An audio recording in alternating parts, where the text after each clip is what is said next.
दूसरा केजरीवाल जी ने कहा कि भाई आपके दो बेटे हैं, इन जज साहिबा के दो बेटे हैं और दोनों बेटे सीबीआई के और भारत सरकार के जो पैनल पर दोनों बेटों को जज साहिबा के अपॉइंट किया है और बड़े पैनल दिए गए हैं। बड़े पैनल मतलब ये होता है कि बड़े केसेस इनको अलर्ट किए गए हैं। इनका केजरीवाल जी का कहना यह था कि जब आपके दोनों बेटों को यही तुषार मेहता जी सीबीआई के जो इस वक्त जो भारत सरकार के सोलिसिटर जनरल ऑफ इंडिया हैं वही केस मार करते हैं आपके बेटों को दोनों को, और वही आपके इस केस में लड़ रहे हैं हमारे खिलाफ, जो कि सीबीआई के वकील हैं। इस केस में भी सुप्रीम कोर्ट में भी हैं, यहाँ भी हैं और नीचे कोर्ट में भी। तो ऐसी स्थिति हमें फेयर जो है डिसीजन की आशंका नहीं है। हमें आशंका है कि फेयर डिसीजन आप नहीं कर पाएंगे, इससे कृपा करके इस केस से हट जाइए। ये इनका केस था। तो अधिवक्ता परिषद आरएसएस का संगठन है और आरएसएस के संगठन के प्रोग्राम में ये जज साहिबा खुद ही 4 बार गई है। ये एलिगेशन लगाए हैं केजरीवाल जी ने अपनी राइटिंग में लिख करके, अपनी एफिडेविट में और एप्लीकेशन में। देखिए ऐसा मामला ये है कि इस केस में, ये केस क्या करके समझ लीजिए, केस ये है कि जो लिकर पॉलिसी, शराब की पॉलिसी बनाई थी केजरीवाल सरकार जब चीफ मिनिस्टर थी केजरीवाल जी,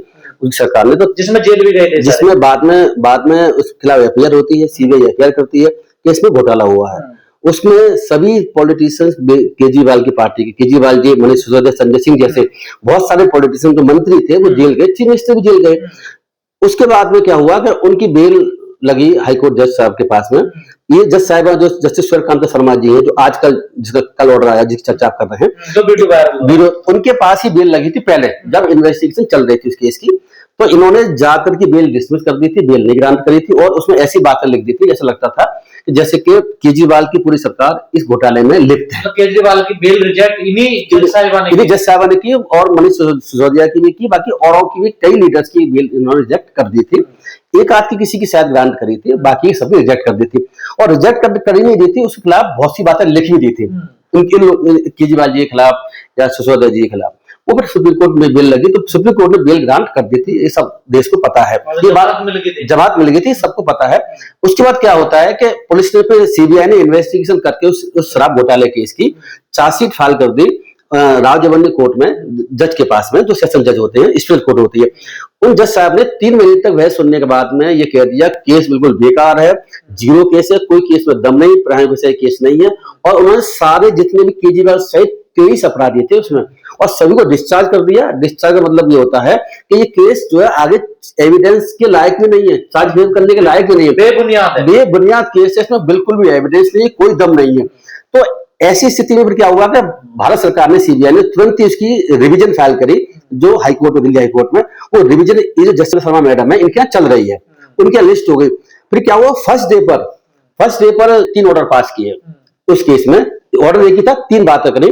एक तो सीबीआई के खिलाफ जो रावजबंदी कोर्ट के जो सेशन जज साहब थे उन्होंने कमेंट किए थे, सीबीआई ने गलत केस बना दिया और उल्टी सीधी बात करके चार्जशीट फाइल कर दी। जज साहब ने सीबीआई के खिलाफ कमेंट कर दिए और उस इन्वेस्टिगेटिव ऑफिसर के खिलाफ ये भी कह दिया कि सीबीआई के खिलाफ डिपार्टमेंटल एक्शन लेगी।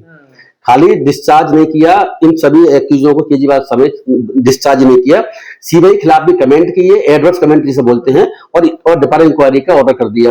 ये बातें हुई। इस ऑर्डर को तुरंत चेंज कर दिया सीबीआई ने दिल्ली हाईकोर्ट में। तो इस जज साहिबा ने पहले दिन क्या किया कि वो कमेंट हटा दिए और इंक्वायरी पर रोक लगा दी। इसके अलावा क्या था, सेशन जज ने लगाई थी, वो लगाए थे सेशन जज ने कमेंट्स पास करे थे, वो कमेंट पास किए थे और डिपार्टमेंट इंक्वायरी का ऑर्डर किया था इन्वेस्टिगेटिव ऑफिसर सीबीआई के खिलाफ। उन दोनों में रोक लगा दी। नंबर 1 पहले दिन हाईकोर्ट की जज साहिबा ने उन्हें। और क्या किया कि सिर्फ 7 दिन का समय दिया इनको, केजरीवाल जी उनको, भाई 7 दिन के अंदर आप पहले जवाब दाखिल कर दीजिए, उसके मैं आगे बढ़ूंगी। तो ये जो चीजें थी, इसकी वजह से केजरीवाल और बाकी जो और अपराधी थे इसमें, सिसोदिया जैसे लोग, इन्होंने कहा कि भाई हमें न्याय मिलने की संभावना जज साहिबा से नहीं है। कि ये जो सेशन जज ने 3 महीने तक बहस सुनी और तब जाकर अपना को डिसीजन लिया। इन जज साहिबा ने 5 मिनट के आर्गुमेंट, वो हम थे भी नहीं, एक्यूज कोई नहीं था उस वक्त, सीबीआई के जो सोलिसिटर जनरल तुषार मेहता साहब थे, तो उनके कहने पर उन्होंने उनकी सारी बातें मान ली और हमारे खिलाफ ऐसा लिख दिया जैसे कि ट्रायल कोर्ट का सेशन जज का ऑर्डर गलत था, प्राइम विषय। तो इन्होंने जल्दी डिसीजन कैसे ले लिया? इतनी मोटी फाइल है, 600 पेज का करीब जजमेंट है ट्रायल जज साहब का, राजबंदी कोर्ट के जज साहब जजमेंट है 600 पेज का करीब। तो 600 पेज का जजमेंट उन्होंने पढ़ कैसे लिया थोड़ी समय में, और जान कैसे लिया? तो इस पर उन्हें लगा कि भाई हमारे पक्ष में ये डिसीजन नहीं आ सकता, ये शायद जज साहिबा फेयर नहीं है, ऐसा केजरीवाल जी का उनका आरोप था। तो उन्होंने क्या किया, राइटिंग में लिख करके लगा दी एप्लीकेशन हाईकोर्ट जज साहिबा के सामने कि भाई आप जो इस केस से हट जाइए। केजरीवाल ने लगाई, केजरीवाल जी लगा पेन लगा दी थी उन्होंने, किनके पास पेन लगाई? चीफ जस्टिस हाईकोर्ट के पास में। लेकिन चीफ जस्टिस हाईकोर्ट ने कह दिया कि किसी जज को किसी केस से हटना ना हटना ये वो जज खुद ही तय करता है, हम ऑर्डर नहीं करते इसमें। तो फिर उन्होंने लगा दिया एप्लीकेशन जज साहब के यहाँ कि आप प्लीज हट जाइए इस केस में से, और उन्होंने 4 ग्राउंड बताए थे कि आप हटना क्यों चाहिए। लोग दूसरी बेंच को चाह रहे हैं केजरीवाल, वहां बस इतना चाहते हैं कि भाई जजेस बहुत, दिल्ली हाईकोर्ट में बहुत सारा और भी है तो वहां भेज दो, कल ये जज क्यों सुने। उन्हें लगता है कि हमारे खिलाफ ये कोर्ट जो है बायसनेस के साथ काम करेगी शायद, और हमारे फेवर में फेयर डिसीजन नहीं आएगा, ऐसा लगता है। सब क्यों हुआ है जज साहिबा पर? ऐसा है, जज साहिबा के आरोप के ऊपर आरोप एक तो ये है जो सबसे इंपॉर्टेंट आरोप है कि ये जज साहिबा एक अधिवक्ता परिषद नाम का संगठन है, यानी वकीलों का संगठन है अधिवक्ता परिषद। वो संगठन है किसका? वो संगठन बनाया आरएसएस ने। जैसे आरएसएस की एक political wing Bharatiya Janata party है, ऐसे ही जो है एडवोकेटों की विंग है जिसे अधिवक्ता परिषद बोलते हैं। जैसे आप जानते हैं कि जो वो विंग होती है स्टूडेंट की, उसे एबीवी भी बोलते हैं। तो बहुत सारे इसके जो है एक तरीके से संगठन बने हुए हैं। तो अधिवक्ता परिषद आरएसएस का संगठन है, और आरएसएस के संगठन के प्रोग्राम में ये जज साहिबा खुद ही 4 बार गई है, ये एलिगेशन लगाए हैं केजरीवाल जी ने अपनी राइटिंग में लिख करके, अपनी एफिडेविट में और एप्लीकेशन में। और केजरीवाल जी ने खुद आर्गुमेंट खुद भी किए थे, आपने देखा होगा। तो एक तो बात ये है कि 4 बार आप गई क्यों? एक बार नहीं गई हैं, 4 बार गई हैं। आरएसएस की आइडियोलॉजी से प्रभावित कोई संगठन, आरएसएस की आइडियोलॉजी का संगठन, और वहां पर कोई जज साहिबा 4 बार जज रहते हुए जा रही है, हाईकोर्ट जज रहते हुए, तो दूसरे के दिमाग में जो कि पॉलिटिकल पार्टी जैसे केजरीवाल जी है, आम आदमी पार्टी है, वो विपक्षी पार्टी है, और भारतीय जनता पार्टी जो आरएसएस की पॉलिटिकल विंग है, उसी ने तो इनको खिलाफ लेकर कल से केस बनाया। वो केस में सब जेल गए, और उनकी सरकार भी चली गई, दिल्ली सरकार। वो केस हल्का केस नहीं है, सरकार भी चली गई। तो ऐसी स्थिति में केजरीवाल और बाकी के लोगों के दिमाग में माइंड में ये बात अवश्य आ सकती है, और आनी भी चाहिए कि ऐसी जज साहिबा जो 4 बार आरएसएस के उसमें जा रहे हैं प्रोग्राम में, अधिवक्ता परिषद, तो हमारे साथ फेयर न्याय नहीं करेंगे क्योंकि बीजेपी की आइडियोलॉजी से सहमत है। ये उनका पहला तो आर्गुमेंट उनका ये तो बड़ा इंपॉर्टेंट आर्गुमेंट था।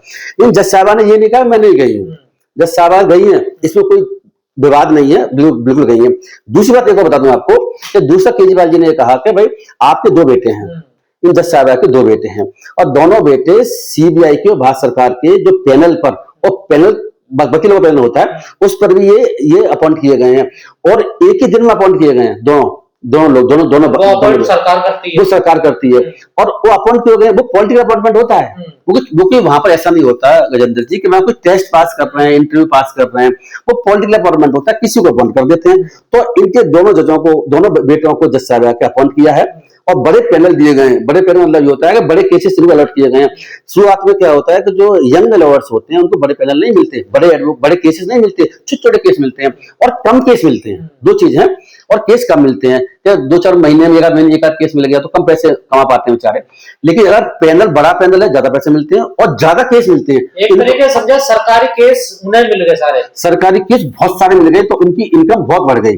तो इनका केजरीवाल जी का कहना यह था कि जब आपके दोनों बेटों को, यही तुषार मेहता जी सीबीआई के जो इस वक्त जो भारत सरकार के सोलिसिटर जनरल ऑफ इंडिया हैं, वही केस मार करते हैं आपके बेटों को, दोनों को, और वही आपके इस केस में लड़ रहे हैं हमारे खिलाफ, जो कि सीबीआई के वकील हैं। इस केस में भी सुप्रीम कोर्ट में भी हैं, यहाँ भी हैं, और नीचे कोर्ट में भी। तो ऐसी स्थिति हमें फेयर जो है डिसीजन की आशंका नहीं है, हमें आशंका है कि फेयर डिसीजन आप नहीं कर पाएंगे, इससे कृपा करके इस केस से हट जाइए। ये इनका केस था जो सरकार ने मना किया, नहीं ऐसे नहीं हटना चाहिए। लेकिन मैं आपको एक बात बता दूं कि यहाँ पर जज साहिबा ने कल जजमेंट दिया है हटने वाले अपनी एप्लीकेशन पर, तो उन्होंने रिजेक्ट कर दी कि मैं नहीं हटूंगी, मैं इसी केस में रहूंगी, और हट जाती तो मेरे ऊपर आरोप लगते कि आपकी बात आपने कुछ गड़बड़ करने वाली थी शायद। तो जुडिशरी की न्यायिक स्वतंत्रता के लिए जरूरी है कि मैं इससे ना हटूं, और मैं इस केस में रह करके फेयरली काम करूंगी। सर आप तो जज रहे हैं खुद, जो आरोप केजरीवाल लगा रहे हैं, क्या ये ठोस ग्राउंड है? इतने आरोप पे क्या जज लगा सकता है? देखिए ऐसा है, मेरे हिसाब से केजरीवाल जी ने, जैसे मैंने आपको 2 ग्राउंड बताए, इसमें 10 ग्राउंड लिए थे, और 10 ग्राउंड मैं कह सकता हूँ वो आर्गुमेंट मैंने सुने हैं, मैंने देखे हैं, और वो ग्राउंड बाकी वैलिड ग्राउंड है मेरे समझ के अकॉर्डिंगली कि जज साहिबा को इस केस से हट जाना चाहिए। अगर वैलिड ग्राउंड है तो ऑटोमेटिक हट जाना चाहिए, बिल्कुल हटना चाहिए था। नहीं, देखो ऐसा है, कानून ये कहता है कि कानून ना केवल न्याय होना चाहिए बल्कि न्याय होता हुआ दिखना भी चाहिए। मतलब कहने का मतलब ये है, अगर किसी पार्टी से किसी जज के संबंध है तो उसे तो वो ग्राउंड का हट जाना चाहिए। उसके हटते रहे हैं, पहले भी बहुत सारे केसेस में सुप्रीम कोर्ट के जजेस भी हटते रहे हैं, हाईकोर्ट जजेस भी हटते रहे और नीचे डिस्ट्रिक्ट कोर्ट के जजेस भी हटते रहे। मैं एक बात बता दूं कि केजरीवाल जी के एप्लीकेशन लगाने के बावजूद भी, और बाकी 7 और भी हैं मनीष सिसोदिया जैसे लोग, उन्होंने लगाई थी एप्लीकेशन कि आप हट जाइए, नहीं हटी है। लेकिन कल नहीं, इसमें तो हटी नहीं है ये मैडम, और लेकिन ये मैडम दूसरे केस में हट गई। एक केस में, एक केस जो है वो नरेश बालियान वाला केस है, उस केस में जज साहब खुद हट गई कल। अच्छा, ये जज साहब जस्टिस स्वरकांता शर्मा जी केजरीवाल के एप्लीकेशन लगाने के बावजूद भी नहीं हट रही है। मैं उसी केस को डील करूंगी। और दूसरा केस है बालियान वाला केस है, उस केस में बेल के अगेंस्ट आए हुए हैं, उस केस में कल खुद ही रिपीट कर गई। तो जज रिपीट करते रहते हैं, कोई नई बात नहीं है। तो अब वहां तो उन पे ही आरोप भी नहीं थे कि आप जो है हट जाइए, सब हट गई। तो मैं समझ नहीं पा रहा हूँ, दिल्ली हाईकोर्ट में 50 जज के आसपास हैं, क्या जरूरी है कि एक ही जज उस केस को सुने? भाई और भी सुन सकते हैं, आपत्ति कहाँ है? अगर किसी अपराधी को या दूसरी पार्टी को लगता है भाई मेरे खिलाफ आप न्याय नहीं कर पाएंगे, ऐसी मुझे आशंका है। और मैं एक बात बता दूं, केजरीवाल जी ने आर्गुमेंट जब की तो मेन बात उसमें क्या थी, उन्होंने ये कहा था कि मैं ये नहीं कह रहा कि आप बायसनेस के साथ ऑर्डर करेंगे, लेकिन लॉ ये कहता है कि अगर पार्टी के दिमाग में ऐसी बात आ जाती है कि एप्रीहेंशन है उसे रीजनेबल, कि मेरी आशंका है कि शायद मेरा न्याय नहीं होगा, तो उस स्थिति में जज बायस है कि नहीं वो नहीं देखा जाना, पार्टी को लगता है कि बायस हो सकती है वो देखा जाना होता है। लॉ ये कहता है। तो केजरीवाल जी बड़े कहती आर्गुमेंट। ये 2 मामले हुए कल। यहाँ तो ये मैडम का जज साहिबा का, एक लखनऊ बेंच में राहुल गांधी की दोहरी नागरिकता को लेकर आया, वहां तो जज साहब स्वयं ही हट गए, वहां तो किसी ने नहीं करी। ये आपने बहुत अच्छा क्वेश्चन पूछा है। और ये इस कॉन्टेक्स्ट में सूर्यकांत शर्मा तो हट नहीं रही है, और वहां के जो है जो विद्यार्थी नामक जज साहब हैं वो तो बिना कहे ही हट रहे हैं। सुभाष विद्यार्थी नाम है, लखनऊ बेंच में केस चल रहा है। हुआ यह था कि बीजेपी का कोई कार्यकर्ता है, आरएसएस का कार्यकर्ता है, शायद कर्नाटक का रहने वाला है, उसने लखनऊ में जो सीजीएम मजिस्ट्रेट के यहाँ केस फाइल किया कि राहुल गांधी जी के खिलाफ जो आप एफआईआर ऑर्डर कर दिए। उसने एफआईआर ऑर्डर नहीं किए, मजिस्ट्रेट ने एफआईआर ऑर्डर करने से मना कर दिया। ठीक है, उस ऑर्डर को चैलेंज किया गया हाईकोर्ट में, लखनऊ बेंच में। आरोप क्या लगा रहा हूं? आरोप ये था 2 नागरिकता, ये 2 पासपोर्ट है इनके पास में, एक इंडिया का पासपोर्ट है, एक ब्रिटेन का पासपोर्ट है। तो अपराध बनता है इनके खिलाफ एफआईआर के ऑर्डर। किसी कंपनी में इनका वो बताया गया था। हाँ, वो बहुत लंबे से विवाद चल रहा है, 2004-5 के आसपास चल रहा है, लेकिन किसी ने एफआईआर ऑर्डर नहीं किए और मजिस्ट्रेट ने एफआईआर ऑर्डर नहीं किए। वो ऑर्डर उस जो आरएसएस का कार्यकर्ता था, जो कंप्लेंट था, उसने चैलेंज कर दिया हाईकोर्ट में। तो लखनऊ बेंच के अलावा हाईकोर्ट बेंच की जो हाईकोर्ट है, उस बेंच ने जो जज साहब हैं सुभाष विद्यार्थी, उन्होंने बड़ा विचित्र ऑर्डर पास किया। उन्होंने 17 तारीख को कहा, 17 तारीख को एफआईआर के ऑर्डर कर दिए राहुल गांधी के खिलाफ, उसी केस में, नागरिकता वाले केस में ऑर्डर कर दिए। लेकिन जो डिक्टेट कर दिया ओपन कोर्ट में, ओपन डिक्टेट करने के बाद में क्या है कि बाद में टाइप होता है, स्टैम्प टाइप करता है और फिर जज बाद में साइन करता है पढ़ने के बाद में। वर्बली पहले बोल दिया और लिखवा दिया। लेकिन जब जज साहब जो थे वहां के लखनऊ बेंच के जज साहब थे, उन्होंने जब अपने चैम्बर आके देखा, ऑर्डर पढ़ा, तो उन्हें लगा कि इसमें कुछ कमियां हैं। तो उन्होंने एक जगन्नाथ वर्मा के जजमेंट था इलाहाबाद हाईकोर्ट का, उसने कहा कि उसके हिसाब से मुझे राहुल गांधी को सुनना चाहिए था एफआईआर करने से पहले। मतलब एक पक्ष को सुना और एक को नहीं सुना। तो ऐसा मैं बता रहा हूँ, सुनने जैसे होती नहीं। बहुत सी चीजें ऐसी हैं कि एफआईआर करने से सुनने की आवश्यकता अपराधी को नहीं होती है, लेकिन कुछ जगह होती है, अलग अलग तरह के केसेस होते हैं। लेकिन इस केस को अब इसको छोड़िए फिलहाल के अवसर ठीक नहीं थी। बात यह है कि जज साहब ने क्या किया, पहले तो एफआईआर ऑर्डर कर दिया बिना सुने हुए। जब चैम्बर में बैठ कर शाम को जो ऑर्डर देखा, तो उन्हें लगा मैंने गलती कर दिया। उन्होंने ऑर्डर वो जो टाइप किया था वो उन्होंने ऑर्डर में साइन नहीं किया, दूसरा ऑर्डर बना दिया और कह दिया भाई कि हमसे मिस्टेक हो गई। और मैंने जो पार्टी थी, कंप्लेंट था और सरकारी वकील थे, मैंने उनसे पूछा था कि राहुल गांधी को सुनने की आवश्यकता है, उन्होंने मना कर दिया था। तो मैंने जो एफआईआर ऑर्डर कर दिया। बाद में पता चला कि एफआईआर ऑर्डर बिना राहुल गांधी सुने नहीं हो सकते हैं।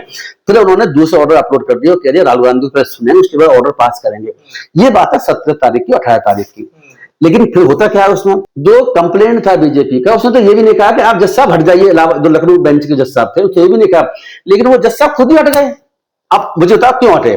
कि सवाल ये कि वो जो बीजेपी का कार्यकर्ता कंप्लेंट है, आरएसएस का बता रहा है, वो कह रहा मैं आरएसएस का 3 पीढ़ियों से हूँ, बीजेपी का 3 पीढ़ी से कार्यकर्ता बता रहा है। उसने केस फाइल किया और उसने कुछ जज साहब ने कोई ऑब्जेक्शन किया जज साहब के खिलाफ, तो जज साहब अपने आप हट गए। जबकि उन्होंने ये नहीं कहा था कि आप हट जाइए केस से, उसने ये नहीं कहा, उसने कहा था कि भाई जो ऑर्डर आपने पहले कर दिया था, तो ऑर्डर को अपलोड कर दीजिए। डर गए जज साहब, ऐसे ही कह सकते हैं। देखो जज साहब डर क्यों गए? डर इसीलिए गए क्योंकि वो बीजेपी के कार्यकर्ता के आरोप थे, यहाँ पर केजरीवाल के आरोप थे। केजरीवाल बच्ची पार्टी में है, केजरीवाल क्या कर लेंगे बताओ? मतलब यहाँ केजरीवाल अपील कर रहे हैं हटाने के लिए, तब जज साहिबा नहीं हट रही, और वहाँ जज खुद ही हट जा रहे हैं बीजेपी कार्यकर्ता डर से। डर से है, मैं इसे कहने में मुझे कोई झिझक नहीं, मैं ये डर ही कहूंगा। क्यों कहूंगा कि वो तो कार्यकर्ता ने ये भी नहीं कहा कि जज साहब आप हट जाइए और दूसरे को भेज दीजिए केस को, जैसे केजरीवाल जी ने कह रखा था। उसके बावजूद ही सॉरी खाली उन्होंने पोस्ट किया, मतलब कि जज साहब के खिलाफ कुछ पोस्ट कर दिया, उसी में जज साहब डर के मार हट गए। मैं बताऊं इसका रीजन क्या है, जो मैं समझ पा रहा हूँ। रीजन ये है कि सरकार जो होती है, क्योंकि बीजेपी कार्यकर्ता था, उसका केस था, एक्टिविस्ट राहुल गांधी थे वहां पर। अगर कार्यकर्ता को जज के खिलाफ आरोप लगा रहा है, कैसे भी हटने के भले ना हो, लेकिन लिख रहा है कुछ भी, तो उससे जज डर क्यों रहे हैं? क्योंकि जजों के ट्रांसफर ऐसी जगह बात में हो रहे हैं कि आप पूछ लीजिए कि इलाहाबाद से बदल लीजिए, कहीं चला गया नॉर्थ ईस्ट में, कोई प्रमोशन भी नहीं होते, सुप्रीम कोर्ट में भेजा नहीं जाता है, ऐसे केस दिए जाते हैं जो केस इंपॉर्टेंट नहीं होते हैं। इस डर की वजह से मुझे लगता है कि ऐसे बहुत से जजेज हैं दिल्ली हाई कोर्ट के, वो के बीजेपी के खिलाफ कोई ऑर्डर पास करने के खिलाफ पास नहीं करते हैं, ऐसा देखने को नजर आ रहा है। जज साहब ये तो तमाशा सा ना बन गया न्यायपालिका, तमाशा बन गया। देखो ऐसा है, तमाशा इसीलिए बढ़ गया कि दिल्ली के जज साहब कह रहे हैं मैं नहीं हटूंगी, मैं तो इसी केस को करूंगी। भैया और केस भी तो बहुत सारे कर लो। और वहां के जो जज तो कंप्लेनेंट गंभीर आरोप लगा रहा है, बहुत गंभीर आरोप लगा रहा है, तब भी नहीं हट रही है और कह रही है न्यायिक स्वतंत्रता खंडित हो जाए, मतलब खतरे में पड़ जाएगा, मैं हट जाऊंगी तो। और बाकी जज साहब बिना हटने की रिक्वेस्ट कर रही है, कंप्लेंट हटने, क्योंकि वहां बीजेपी का आदमी आरोप लगा रहा है। यहाँ लगा रहे हैं आरोप केजरीवाल जी विपक्षी पार्टी का, तो विपक्षी पार्टी पे कोई सरकार तो है नहीं, वो कर क्या लेंगे?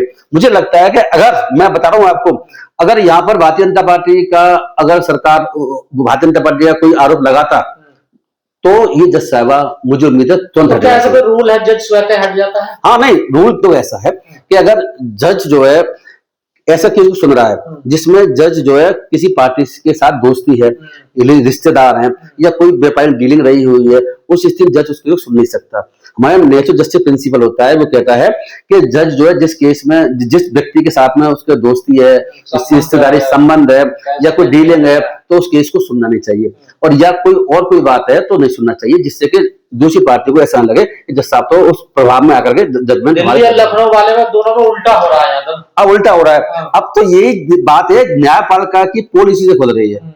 आप मुझे बताएं, एक जज बिना कहे हट रहा है क्योंकि बीजेपी का आरोप लगा रहा है, वो हटने का आरोप नहीं लगा, हटाने की बात नहीं कर रहा, वो सिर्फ कह रहा है जज साहब ने ऐसा ऑर्डर क्यों कर दिया, इसी पे जो है जज साहब हट रहे हैं। और यहाँ पर लिखित में केजरीवाल जी कोर्ट में खुद बहस कर रहे हैं, एप्लीकेशन लगा रहे हैं, बाकी 7 लोग और लगा रहे हैं, राइटिंग में लगा रहे हैं, हटने की डिमांड कर रहे हैं और बहुत सारे 10 ग्राउंड लिख रहे हैं तो तुम्हारे बेटों को बच्चों को जो भारत सरकार ये कर रही है कि तुम खुद 4 बार RSS के प्रोग्राम में जा चुके, उसके बाद जज साहब मैं इसी केस को सुनूंगी, तो मेरे हिसाब से गलत है।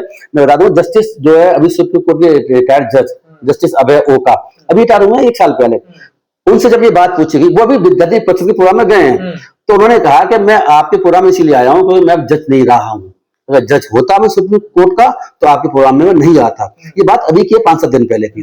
तो आप देखो, जस्टिस ओका जो सुप्रीम कोर्ट के जज रहे हैं, उन्होंने कहा कि किसी भी जज को जो सर्विंग जज हो, जो नौकरी में जज हो, उस जज को ऐसे अधिवक्ता परिषद के प्रोग्राम में नहीं जाना चाहिए जिसकी पॉलिटिकली आइडियोलॉजी से कनेक्शन है, क्योंकि ऐसा जाएंगे तो जज के खिलाफ आरोप लगेंगे। जज साहिबा का कहना है कि ये कोई ठोस आधार नहीं है ना, देखिए ठोस आधार नहीं है। तो मुझे बताएं कि जस्टिस अभय ओका क्यों कह रहे हैं कि इसके विद्यार्थी परिषद के प्रोग्राम में जाना नहीं जाना चाहिए, जजों को जाना भी एक आधार हो सकता है जज को रिक्वेस्ट करने के लिए।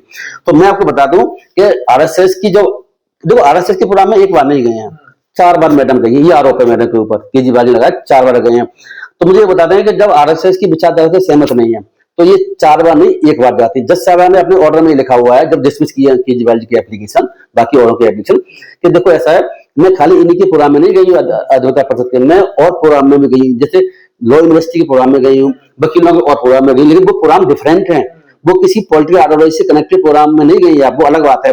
लेकिन यहाँ पर जो है ना, आप अधिवक्ता परिषद प्रोग्राम 4 बार जारी से मतलब RSS की आइडियोलॉजी से आप सहमत हैं। मैं आपको क्या होगा इस केस में सर? देखिए ऐसा, इस केस में केजरीवाल जाएंगे सुप्रीम कोर्ट, और सुप्रीम कोर्ट जाएंगे तो सुप्रीम कोर्ट क्या डिसीजन लेगा मुझे नहीं पता। आपको पता है कि जैसे सूर्यकांत जी बीजेपी से पूरी तरीके से विचारधारा सहमत नजर आते हैं। क्या सुप्रीम कोर्ट के चीफ जज इनको हटा सकते हैं या फिर दिल्ली हाई कोर्ट के चीफ जज? नहीं, ट्रांसफर केस कर सकते हैं, सुप्रीम कोर्ट के पास मैटर जाएगा और केजरीवाल जी चाहेंगे तो। सुप्रीम कोर्ट के पास पावर है, दिल्ली हाई कोर्ट के जो चीफ जस्टिस उनके पास ना उनके पास पावर नहीं है, वो तो उन्होंने तो पहले मना कर दिया था। इस सूर्यकांत शर्मा जी जज साहब के पास जाने से पहले वो चीफ जस्टिस और दिल्ली हाई कोर्ट के पास गए था केजरीवाल जी, उन्होंने मना कर दिया, मैं नहीं कर सकता, जज साहब के पास खुद जाइए, तो वहां चले गए। अब केजरीवाल जी इस ऑर्डर के खिलाफ जाएंगे सुप्रीम कोर्ट, मुझे लगता है, और जाएंगे तो सुप्रीम कोर्ट क्या डिसीजन लेगा, मुझे संभावना कम नजर आती है कि सुप्रीम कोर्ट इनको ट्रांसफर करेगा। जज साहब यही सुनेंगे, क्योंकि सुप्रीम कोर्ट भी भारतीय जनता पार्टी की सरकार की आइडियोलॉजी से प्रभावित है। मिल सकता है। उन्होंने, मैं एक बार बता चलूंगा आपको लास्ट में, कि मैं जो देख रहा हूं आजकल जजों की भर्ती, जो हाईकोर्ट जज डायरेक्ट वकीलों से बनते हैं, वो कैसे बन रहे हैं, वो ज्यादातर जजेस वो बन रहे हैं, ज्यादातर मोस्ट ऑफ जजेस, कुछ एक्स अब हो सकते हैं, जो आरएसएस की शाखाओं में जाते हैं। आप ये समझिए, मैं इलाहाबाद हाईकोर्ट के कुछ जजों का नाम जानता हूं, बताऊंगा नहीं, वो आरएसएस की शाखाओं में जाते थे, उसके बाद में वो हाईकोर्ट जज बने इसीलिए कि आरएसएस की शाखाओं में जाते थे। नंबर 1, जिस तरीके से साथ में एक महिला जज बनी थी, वो तो आरएसएस की ही प्रवक्ता थी, आरएसएस के प्रोग्राम में जाती थी, आरएसएस के ही काम करती थी, तब उन्हें जज बनाया गया तो उन पर आपत्ति करी गई थी। उन्होंने कहा गया था आप ऐसे जज नहीं बना सकते जो कि आरएसएस शाखा में जाते, लेकिन उस वक्त चीफ जस्टिस इंडिया मेरे ख्याल से बोलते शायद चंद्रचूड़ जी, उन्होंने कहा नहीं, इसे फर्क नहीं पड़ता, हम जज फ्री बना सकते हैं। तो वो एक अलग बात होगी। तो बात देखो, आप समझिए, वो पहले जाते थे उस प्रोग्राम में, तो ये जज साहब जज बनने के बाद तो सर्वोच्च है उनकी, विराट त्रिवेदी अलग कहानी, उनकी कहानी डिफरेंट है ना। नहीं, वो तो बीजेपी के, बिल्कुल ठीक कह रहे हैं, वो भी एक कहानी थी। तो देखिए बात ये, अगर कोई आरएसएस की शाखाओं में जाता है जज बनने से पहले, जज बनने के बाद में, निश्चित रूप से दूसरे जो लोग हैं, जो विपक्षी पार्टी के लोग, दिमाग में आशंका जाएगी कि न्याय हमारे हाथ नहीं कर सकते, क्योंकि आरएसएस की इच्छा से सहमत है।